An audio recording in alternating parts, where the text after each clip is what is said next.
Hello everyone. Well, as I said, I'll take something which occurred quite a few times last week, the week before the last week. I'm taking the example of David here. No, it's not only David. It's for most of us that we've done this bone structure which is very, very strong on the upper hand. So how to deal with that? Well, then there are a couple of ways, at least a couple of ways we can deal with that. Instead of doing the bone structure there, would be, I'll draw this. Well, we have, sorry, just drop my charcoal as usual. Take that rounded, which is the jacket. Then the hand as it moves in. Then knuckle. So you could do that. So 1, 2, 3. And the small finger.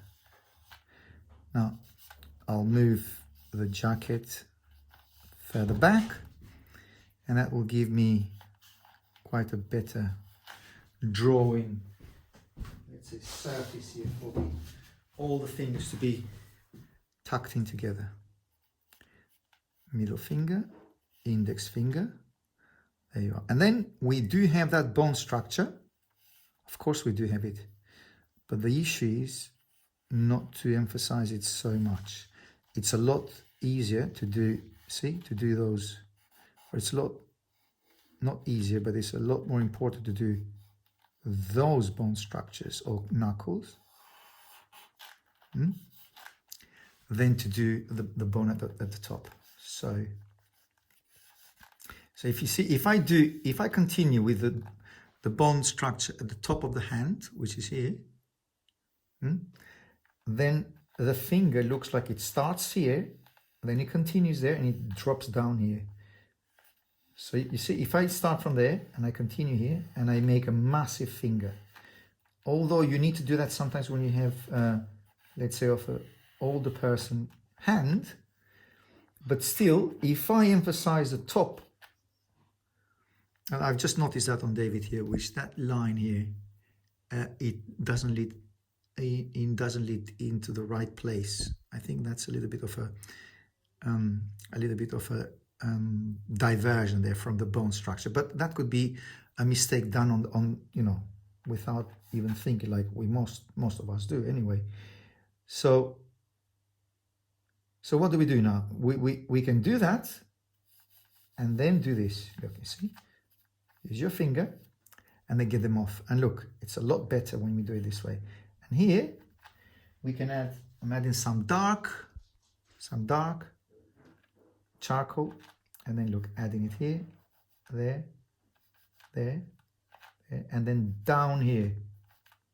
And what I'm suggesting by doing this, I'm suggesting this light area, I'm leaving it without untouched, you see? And I'm suggesting the other knuckle here, which one up there and the other one here. Yes, one here and there. So that's what I meant when I said to you that I will do that.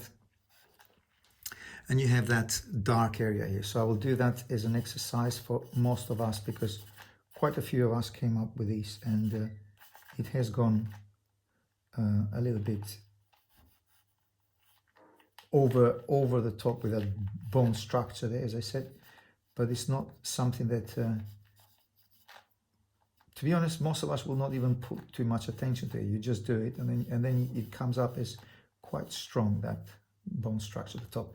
So here we are, and now with the putty, as usual, you can go back and highlight the knuckles, 1, 2, 3, 4, and the knuckles down here. There you are. Or the other method, which I will not suggest because it's a bit, well, it's a very immediate method, but you need more experience for that. Basically, to draw, you need to draw, or you should have drawn, or it requires to draw more and more hands, basically. So go darker, darker, darker. So you have to have some sort of experience with hands and body structure. There you are. But that leads to, well, that requires more confidence. See, just use the charcoal and you get less touch of the charcoal for more end results. See what I mean? Look.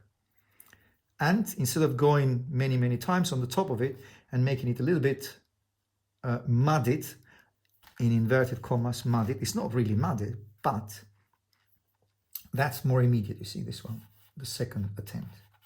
But as I said, that requires a bit more experience, and you need to be more daring with this one.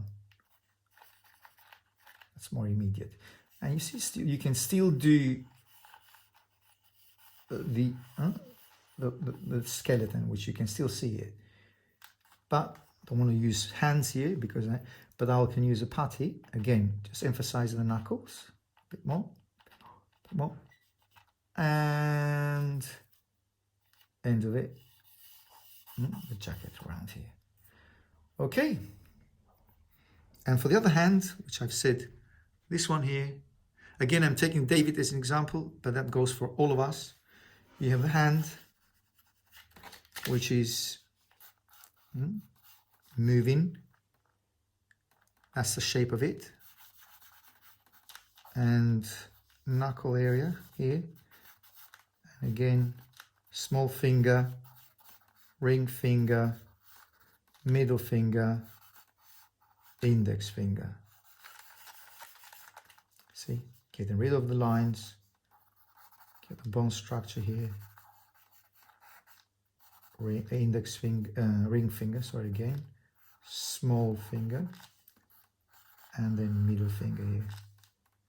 And as usual, index finger, make it a little bit more, let's say, pointed. Look, I'm pointing out. It's a bit like he's pointing his index finger. It's not pointing that on the original, but sometimes just change it for your benefits. Just try it and change it.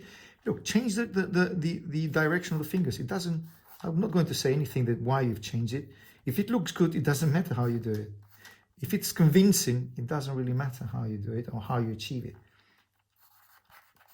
Yeah, you have bone structure, the knuckle coming up here. See?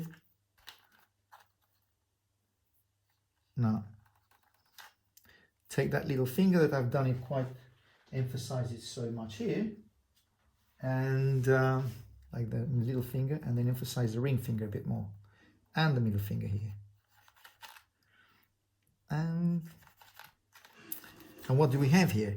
We have the cast shadow of his leg, see the cast shadow of his thigh, onto the hand. So which means, you go like that then, look. So you draw the finger first, sorry, you draw the hand first, and then you come up with the cast shadow. And for not going with lines like we normally have done here, get rid of those and then look, soften them, always soften them. And to emphasize the shadow, the cast shadow, look, brighten up this, the top here. Okay, everyone. See you on the next explanation. Okay, I hope that helped.